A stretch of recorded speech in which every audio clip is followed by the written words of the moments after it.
The essence of this war is that it was a war on children. And in order to be able to kill 7,000 children, you unchild these children so that you can commit these atrocities against them. Professor Ghassan Abu Sitta is one of the world's leading specialists in plastic and reconstructive surgery. The British-Palestinian surgeon is a passionate and active humanitarian and has worked as a war surgeon in numerous war zones including Iraq, Lebanon, Yemen, and Gaza. Since the start of the war on Gaza, he has dedicated his time to treating thousands of civilians caught up in this brutal ongoing aggression. And he joins us today on Center Stage to shed light on what he has witnessed and experienced in Gaza. Dr. Ghassan Abu Sitta, welcome to Center Stage today. Thank you. When a war starts, the reflex of many around the world is to flee in the opposite direction of the bombing, whereas you have completely the opposite reflex. You leave your perfectly safe home in the UK and go to where the bombing is to operate on the wounded under the shelling. Where does this reflex come from? I think it kind of came on gradually. First, because of a sense of, as a Palestinian, there is a tradition within Palestinian community that goes back to the 50s of medicine being intrinsic to the struggle for Palestinian freedom. And then in the 60s with the Palestine Red Crescent Society, and there's a kind of whole folklore within Palestinian community of these health workers who were an intrinsic part of the struggle through the first Intifada. And so that was really the beginning. But what had happened, it was also mixed with a kind of, as I got more experienced with each war, and then when I was at the American University in Beirut, when I started pursuing the same interest academically, it became a kind of sense that you have something different to contribute. And therefore, there's a sense that if you're not there, then there's something that you're denying people access to. And so with each war, I just felt even more obliged to be there.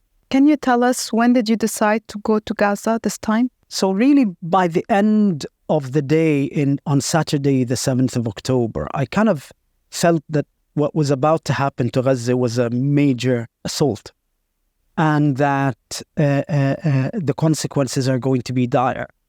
In my mind, I still thought it was going to be a worse than the war in 2014, but nothing like what I had seen.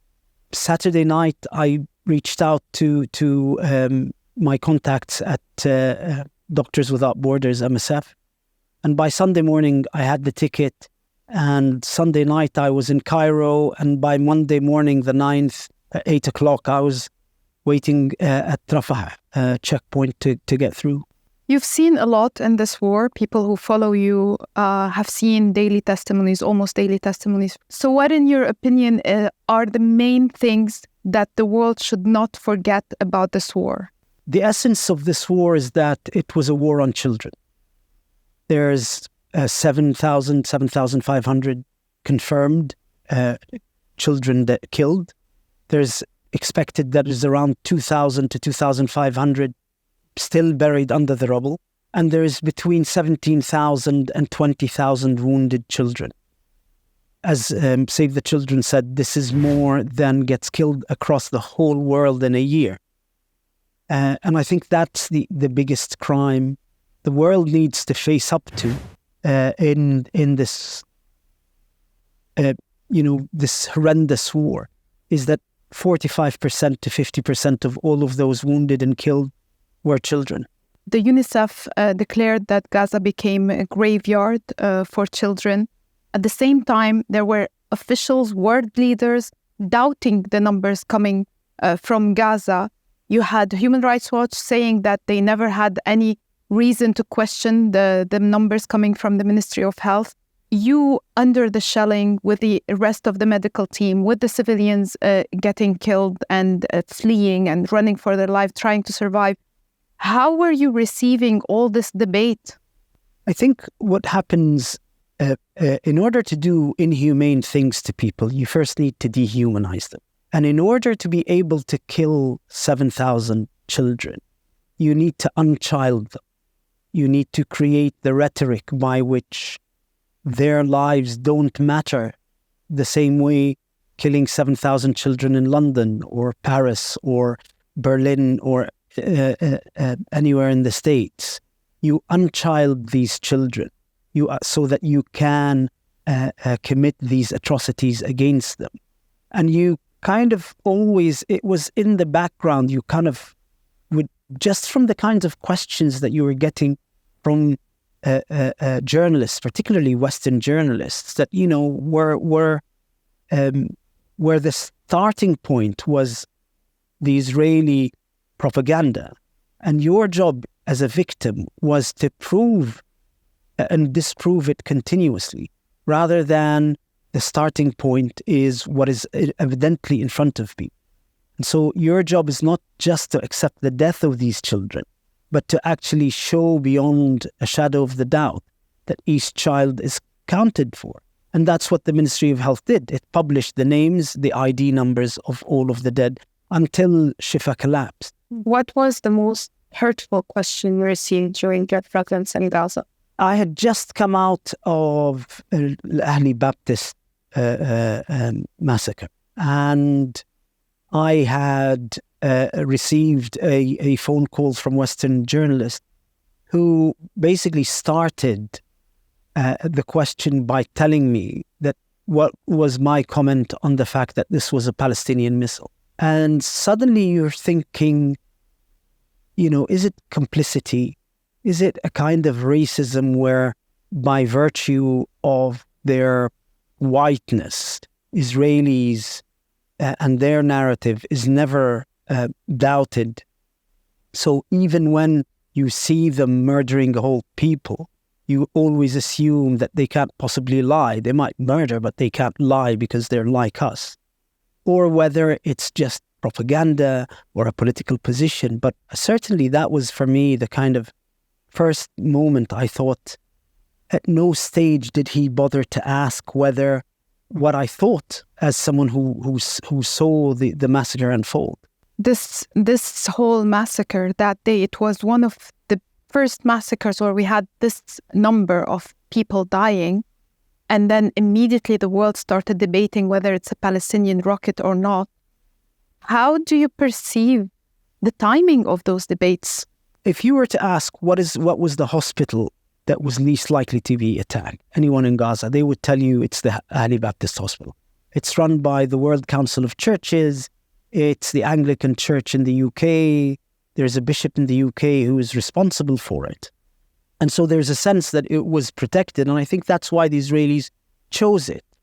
It was a litmus test for the destruction of the Palestinian health sector, i.e. we will pick this one. And then we will see the response of the international community. The response of the international community was so duplicitous that then we witnessed within days the dismantling of 4 children's hospitals. We started with the whole narrative about Shifa being a command and control center. All of the kind of military plan that had centered the Palestinian health system as its military objective basically was rolled out once the world failed in that litmus test. Why are they targeting hospitals? To understand the aim of the war is to empty Gaza of its inhabitants. This is a continuation of the Nakba of 48. The Israelis have now come to the point where they believe that the solution to their problems is to basically ethnically cleanse Palestinians from Gaza and then eventually from the West Bank and even from the Galilee. And so in order to do that, you need to create a catastrophe and to create a self-sustaining catastrophe. And so what you do in order to create a self-sustaining catastrophe is you dismantle those parts of life that make life manageable in a place like Gaza. And so you go after the water desalination plants, you dismantle the sewage system, you destroy over 200 schools. You carpet bomb the universities, and you go after the bakeries, and you then destroy the health system while wounding 40,000. And so that once the war is over, there are epidemics, there is infectious diseases, and people sit and watch their wounded loved ones die in front of their eyes so that they voluntarily leave Gaza. And so the war continues after the bullets and the bombs stop in fulfilling its objective, which is to empty Gaza of its inhabitants. The American administration declared this week that they don't have any evidence of Israel deliberately targeting civilians, and that they believe that Israel is doing the best it can to avoid killing civilians. From what you saw, how would you qualify the Israeli attacks on Gaza? So the difference this time between this war and, let's say, the 2014 war is in 2014, the Israelis would target a single building and they would take it out. And sometimes that meant wiping 3 generations of the same family. This time you'd be looking out the window and you could see a whole neighborhood light up, turn into a cloud of dust, and then disappear. And so this time the targets were not buildings but whole neighborhoods. And residential buildings were being hit by bombs that were 2,000 pounds, over a ton, 500, 700 kilogram. And the aim was to take out everybody in that building. In 45 days, they had killed 1 in 200 people. The statistics, the math of the probability of murder means that it can't possibly be anything but a genocidal war, because you've already started to wipe out a percentage, a measurable percentage of the population. What was the hardest case you dealt with in the north? They're all difficult, but as a parent, children are always the most difficult to deal with. There was a boy, 13, who had full thickness, full facial burns. His hands were burnt, his legs were burnt. It operated on him twice, but just over 60% of his body was burnt. And, despite trying to kind of save his life, he eventually passed away. But as a 13-year-old, and as a parent of a 13-year-old, you always think of that boy. We heard in this war a lot about burns. From your medical experience, what you saw, what was it caused by? So there are 2 waves. The first, at the beginning of the war, there must have been some kind of incendiary bomb, because like this boy, 13-year-old Anas, and his mother, we've had patients who had over 50% of their body surface area burnt, deep burns, with no shrapnel. So these incendiary bombs would just create a fireball. But then when the Israeli ground invasion started, initially in the north, and then when they got to a beach camp in Gaza City, there was white phosphorus being used. And I'd seen white phosphorus in Gaza during the 2008, 2009 war.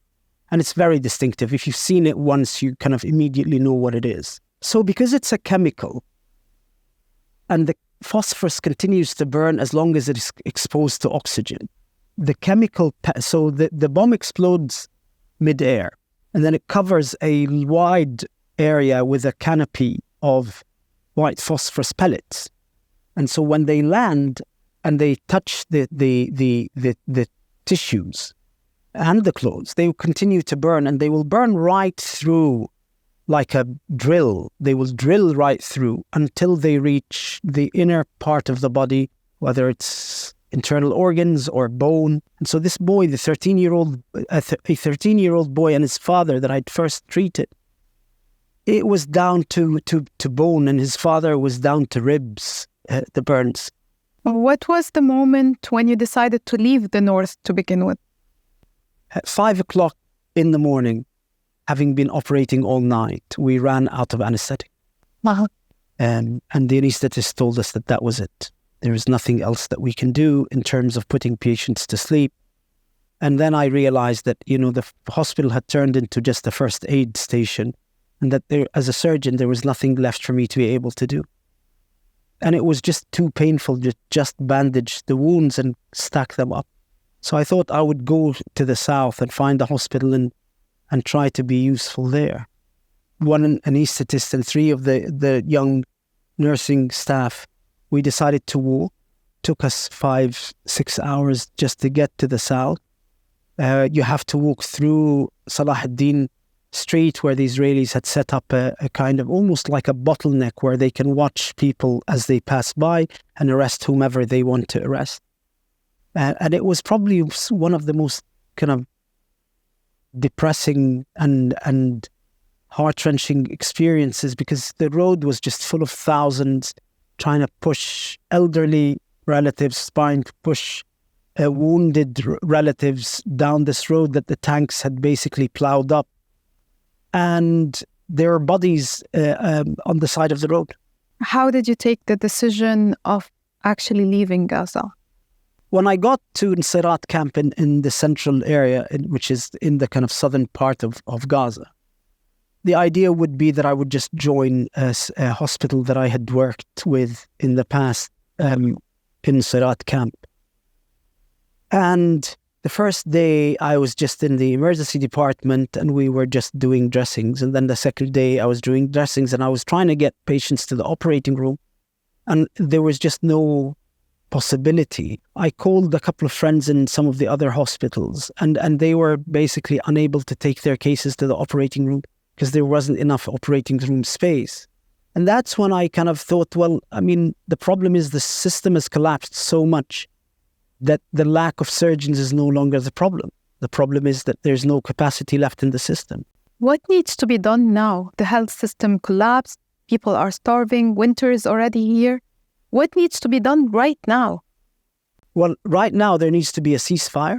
There needs to be an opening of the borders so that medical teams, field hospitals, the ability to quickly rehabilitate as many of the hospitals in the north as possible.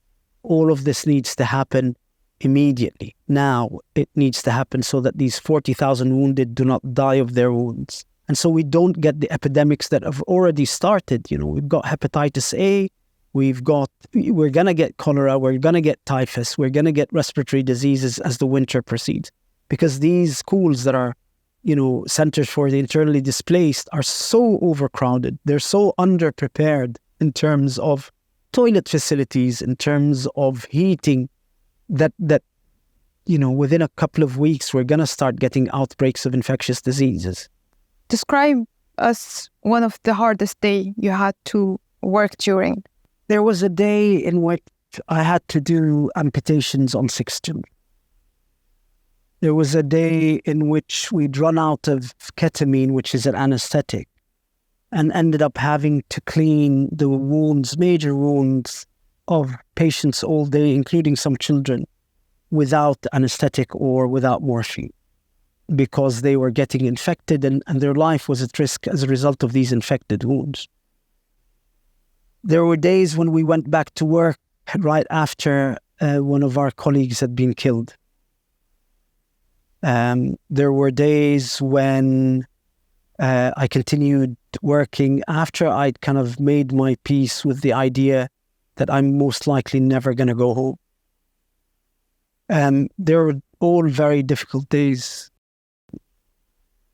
And you're after I left, you go about your day to day, and then you suddenly remember a detail that you had kind of somehow put to the side so that you can protect yourself, and it just reminds you of the difficulty that these days were like. But at the same time, in this darkness, there were brilliant moments of human kindness that light up this darkness. This kind of death world that the Israelis built in Gaza. Individual people resist with acts of love that have nothing to do with what they're facing. And sometimes these acts of love are towards people they've never met in their life. So this boy, a 3-year-old boy who was the sole survivor of his family, I had to do an amputation on his arm and his leg. And when we sent him back to the wards the following day, what I do is I go around seeing my patients. And I was worried that he didn't have anybody with him because none of his family made it, to the point where we didn't even know his first name. And he had, when I got to the wards, the mother of another child who was in the bed next to him had him on her lap, and she was feeding him while she was feeding her own children. And suddenly you kind of see that kind of act of human love that has nothing to do with biology or kinship or anything, just love as a cure for all of this death. There is a lot of humanity in those stories, and we see a lot of humanity in times like this. But then again, we ask ourselves, we are in 2023, so how did we fail again? I think political expediency in each war that the world has gone through has allowed us to get to the point where what is acceptable depends on the victim and the perpetrator more than the crime itself. And what is worrying for the rest of humanity is that each war starts where the previous war ended. And if this war ends at the killing of 8,000 children in 40 to 45 days, then the next war, where we've accepted that all of the norms and that had been agreed on since the Second World War can be blatantly violated, then the next war will be more brutal than this one. And it doesn't need to be in this region. It can be anywhere in the world, because the world had accepted that standard of behavior. Thank you very much, Dr. Ghassan Abu Sitta. Thank you.